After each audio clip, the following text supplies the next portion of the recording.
Jan Busco. I'm one of the botanists and curator of the living plant collections at Museum of Northern Arizona. I'm really excited to be here today with you and share some of my thoughts about our Jaime Major Golightly Courtyard, which is based on the life zone concept of Hart Merriam. So Hart Merriam was a naturalist. He came up with his life zone concept in about 1898.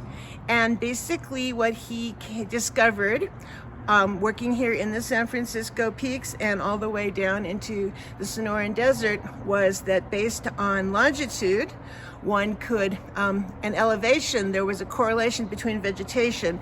And so simply put, that means that all of the plants that you know here in Flagstaff fit into this scheme. So basically the garden shows the different life zones, and the life zones that Hart Merriam came up with were both combinations of plants and the animals who would live in them. Ours pretty much is just the plants, but basically the life zones here will show you different plant combinations and how they grow as you go hiking. And as a horticulturist, one of the things that I think has been most interesting about this is that knowing where the plants grow in nature and how they grow together will really help you to figure out what plants will work in your garden. We'll start with the Pinyon Juniper Zone, which is the lowest elevation we have represented here. And then we're gonna move up to the Ponderosa Pine Oak Woodland, or Transition Zone, as Merriam called it. We're going to go to the mixed conifer, and then we're going to end in the spruce fir. And we do have a little riparian zone here too, where plants get a whole lot of water. So let's go on over and see what's in the Pinyon Juniper. So we're standing here at the edge of our Pinyon Juniper Zone, and in behind me is a very small specimen of the pinyon pine, two-needle pinyon pine. Pinus edulis, so it's the one with edible pine nuts. This is a really nice garden specimen. It's slow growing.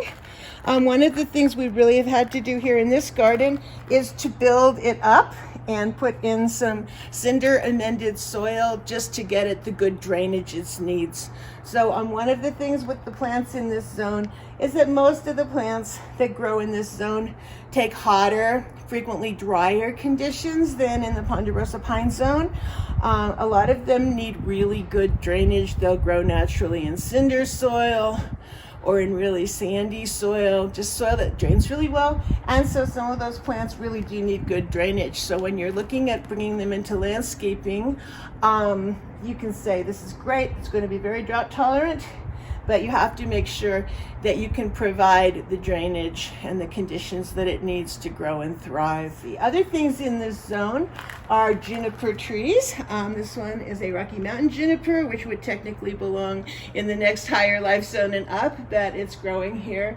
In the zone of pinyon juniper, what we end up with is having one seed juniper or Utah juniper, and those are very, very drought tolerant. They're also really slow growing, and that's one thing to consider about planting things from this life zone. These things can take a long time to get up to a big size, but they're super heat tolerant and super drought tolerant.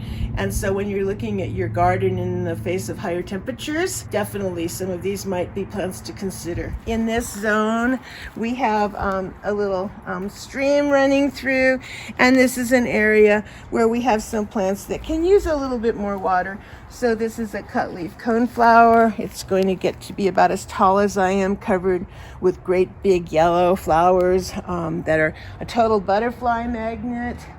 We've got some wild roses. Those will definitely grow in a moisture zone. In the next zone around that, we have snakeweed, which is a really wonderful little plant. This one's just starting to bloom, but if you're really going for a drought-tolerant garden, it will be covered by flowers, and in just about any place in Flagstaff area you can grow it. It will bloom and grow without supplemental water. Let's see what else we have in here. We've got a very nice Antelope horns milkweed, and these tend to grow in places where they accumulate a little more water, even though it looks like it's super dry. When you find them in nature, they're getting some extra water usually. This is a white variant of Jacob's Ladder that grows down in Sedona and Oak Creek Canyon. And this is a really great little plant that does super well here in Flagstaff. Penstemons, there's always a penstemon for every area. And in this area, we have Palmer's penstemon, which is one of the most drought-tolerant penstemons. And you can see it has nice blue-gray leaves that reflect the sun. It will get tall pink flowers, and it's actually a fragrant penstemon plant. And here we have a very young Perry's agave. When you plant that, you do want to make sure that it's got super good drainage, and don't plant it too deep to keep it from rotting. Some wild zinnias, and these are just starting to bloom here for the year, but another one that will naturalize and spread, particularly in the warmer, drier parts of the garden area. So that's a great plant. We have western sedge. This is a place that gets a lot of water because of our drainage patterns, and so we don't have to water it at all. But you can see that the sedges can frequently naturalize and be super beautiful in your garden with this bright green color. We'll move on over to the Ponderosa Pine Oak Woodlands zone, which Merriam called the transition zone or Ponderosa Pine zone. And you can see we have a very small Ponderosa pine anchoring the garden, and some lovely, great big gamble oak trees. As you go up in elevation, you tend to get more moisture. Frequently, you'll have heavier soils in the equation, and so your plant community can be really different. Our Ponderosa pine is very young, and one of the reasons that we did that is because our old pines had died out. You can't put soil up the trunk of Ponderosa pines, so if you begin to work in your yard and you have ponderosas, try not to alter their soil level because it will over time kill them. And in this case, we found out that by going in with a smaller Ponderosa pine, it's adapting really well to its location and not going through some of the stresses of having a great big Ponderosa pine that's boxed, balled, and burlapped and sent from New Mexico or something, where the plant arrives really stressed and you can have a lot of problems. Underneath, for our understory, we have a lot of creeping barberry, Mahonia repens. That's done for the year with its bloom, but it has pretty yellow flowers. And blueberries, we're working on bringing in more understory species from the forest to get a lot of variety in here. And so some of the things that do really well, there's a senecio, Nat senecio, growing underneath the pine tree, and I'm looking forward to having that as a ground cover in here. We've got wild buckwheat, Eriogonum umbulatum, and this one has done very well in this garden. I think it points out the need to look towards local ecotypes or locally tested varieties to find one that really will grow well in your garden here in Flagstaff, because a lot of the commercial ones come from all different parts of the world. So finding one that is from a drier part of the Ponderosa pine forest will really help out. Snowberry is a really reliable shrub. So here you can see this one is in its white berries now, and has pretty pink flowers earlier on. And this one is mountain snowberry, which is Symphoracarpus aureophilus. There you can see the pretty little pink flowers. In this zone, we have one columbine growing, and it's not blooming right now, but it's the little desert columbine, Aquilegia desertorum, and that has pretty red flowers with yellow centers. It tends to be lower growing and more gray-leaved than the other higher elevation columbines. Three-leaved sumac is a really reliable shrub, and you'll find this growing within both the pinyon juniper and the Ponderosa pine zone. But in terms of a really gorgeous drought-tolerant shrub, this plant really can't be beat. It is one of the few native plants that I've grown that really will do without water in most locations once it's established. Has really pretty red berries that the birds love in the end of summer, and it's just a really tough, very, very drought-tolerant plant. We walk over here now, we come to the mixed Conifer Zone, which is in higher elevations, so you usually come into this zone on cooler exposures at lower elevations, and then in higher elevations, so usually above 8,500 feet or on north-facing exposures. So some of the dominant plants that do well in this zone are Douglas fir, interior Douglas fir, that grows in many zones. is the sprawling Western Virgin's Bower, Clematis Legacifolia, and you can see this one has a lot of white flowers, very fragrant, attractive to bees. This one is a great plant. Frequently in nature, you'll see it growing up into the trees. But one of the uses I haven't seen done with it that's really good at in Flagstaff would be as a ground cover at the Arboretum. It's been a sprawler out there for years, and it really will sprawl out on the ground, root along the stems, come up all over the place, and just give you a beautiful ground cover that has yellow leaves in the fall. Twinberry is a honeysuckle. And so as we get into this zone, we'll see plants that need more water and need cooler conditions. So if you try to take them into hot, dry conditions, it will be hard on them. You could use them in a shady portion of your yard, perhaps, or a place with a lot of irrigation, but they're not going to thrive on natural conditions for you. The twinberry has yellow flowers in pairs early in the season that hummingbirds love, and then this time of year, you can see how it got its name. It's got the two black berries together, and birds love these.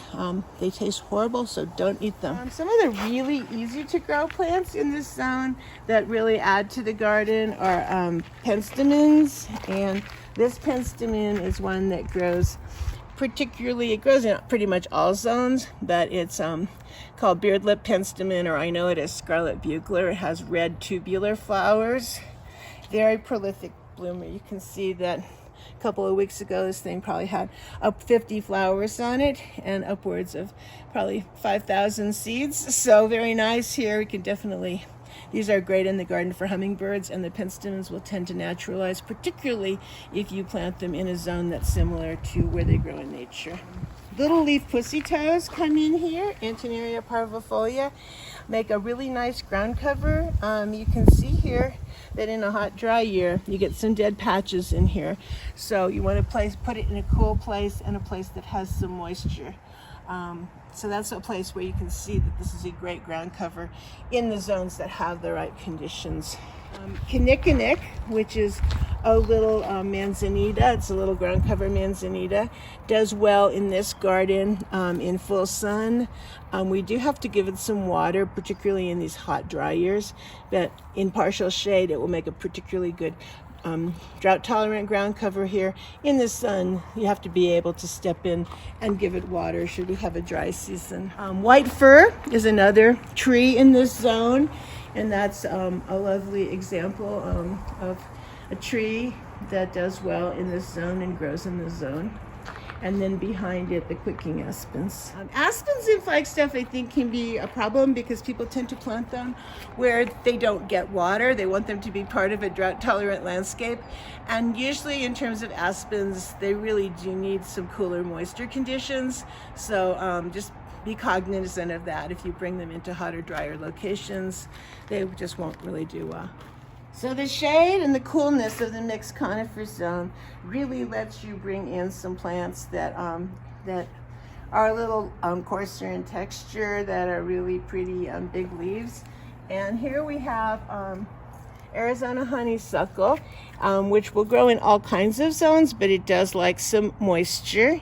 It has big red flowers. It'll trail all over the ground soon and cover the area. We've got Western spikenard, which is a gorgeous large leaf plant that has medicinal uses related to ginseng, and it's just a gorgeous thing as long as you have shade and some cool conditions for it. And then nearly everywhere we go, the ubiquitous meadow rue, which is there, that has leaves like a columbine and little golden flowers on it. So at this point, we're entering the spruce fir zone. And the spruce fir zone, we've got the beautiful limber pine. Obviously, why it has its name is it's very limber, with the square-looking needles and the beautiful silver flexible bark. So in a cool part of Flagstaff, you can bring it into your garden as long as there's adequate moisture, but I've been seeing them die out in Flagstaff in areas where they have been planted in town, where it's just hotter and drier than it was when they started out. Some really favorite plants, taper leaf. This plant is on the aster family. You can see it's got these great leaves. Some people say they look like mouse tails. They're kind of arrow-shaped. arrowhead shaped. And this will grow in all kinds of zones, once again at the higher elevations in full sun, as you go down in elevation with a little more shade and protection. But this is going to be covered with yellow flowers soon and be quite striking. Penstemons here, we've got some really nice penstemons that do well with a little shade and a little protection and fry if it's too hot and dry. And this is Whipple's Penstemon or Wine Cup Penstemon. It has these beautiful wine colored flowers, bright green leaves, and they're just, you can tell it needs a cooler, moister location, more shaded, because the leaves are not thick or gray as they are in many of the more drought tolerant penstemons. We have an Engelmann spruce here. And both Engelmann spruce and Colorado blue spruce grow in Flagstaff area, but the Engelmann spruce tends to come in at a higher elevation and the Colorado blue at lower. Both of these are wonderful trees, but for most of Flagstaff, they require a lot of water to really do well and thrive. And when they're not, don't get it, you have to be really willing to deep water them as they grow, or else they will get diseases and insects and get really scraggly and sick looking. So spruce can be a good choice, but in many instances, I see people putting them in our landscapes where they're just not gonna get the water that they need to survive. So in the spruce fir zone, once again, we're in elevations from about 9,200 feet on up to tree line. And so frequently things will use a lot more water. A lot of times you can take these plants down in elevation if you want to use them, but you know, most of them won't tolerate excessive heat. And so here, for instance, we have a little king stone crop, and that one that is really good at the higher elevations, but it's here doing fine in the garden. We have Arctic sage here, and this one does well all over the place. And smells like heaven. And then we have things like wild strawberry, which makes a really great ground cover, but really needs a lot of water. So some of these things, you know, people want to put them in a drought tolerant garden, but they're not going to be drought tolerant. And so just be really cognizant of that. If you look and see that something grows in nature in cool, moist, semi-shaded locations at 9,000 feet on up, when you bring it down to Flagstaff, you're going to have to water it. That pretty much takes us around the garden. Here we have Hooker's Evening Primrose, and Hooker's Evening Primrose seems to be native to higher elevations, but will grow just about anywhere and will flower just about anywhere. So that's a really interesting plant that grows in cool, moist locations naturally and yet will grow anywhere. We have Orange Mountain Daisy, or sneezeweed if you're not very polite about it. And this one does like a cooler, moister garden. So in nature, you find it from about 8,000 feet on up. And in Flagstaff, it pretty much needs to be brought into cooler areas to do well. If you have it in a different zone, like Pinyon Juniper Zone, parts of town, it just won't thrive. And then last but not least tends to be the zone that frequently has a lot of the plants that we'd like to have in our drought-tolerant garden that really need a lot of water. And so here we have a wild iris. We have yellow monkey flower. We have Thurber's cinquefoil with the pretty palmate leaves and red flowers. If only our squirrel hadn't have eaten them all, we would have examples today. That one's funny because it grows in wet places but can go into dry places. Last but not least, we have an Arizona Valerian, and you can see here that this plant grows naturally in seeps in all of the different zones, usually in wet places and coming out of wet hillsides. And here you can see we've had to give it a really special little place in the garden where it can get water from our fountain and get all the water it needs to thrive. So I think that's all that I've got to show you in the Golightly Courtyard. If I get a chance, I'd like to invite you to come and enjoy the place. It's beautiful. The museum's open now by reservation, and definitely come and enjoy our garden and see how the Life Zone garden works. Thanks.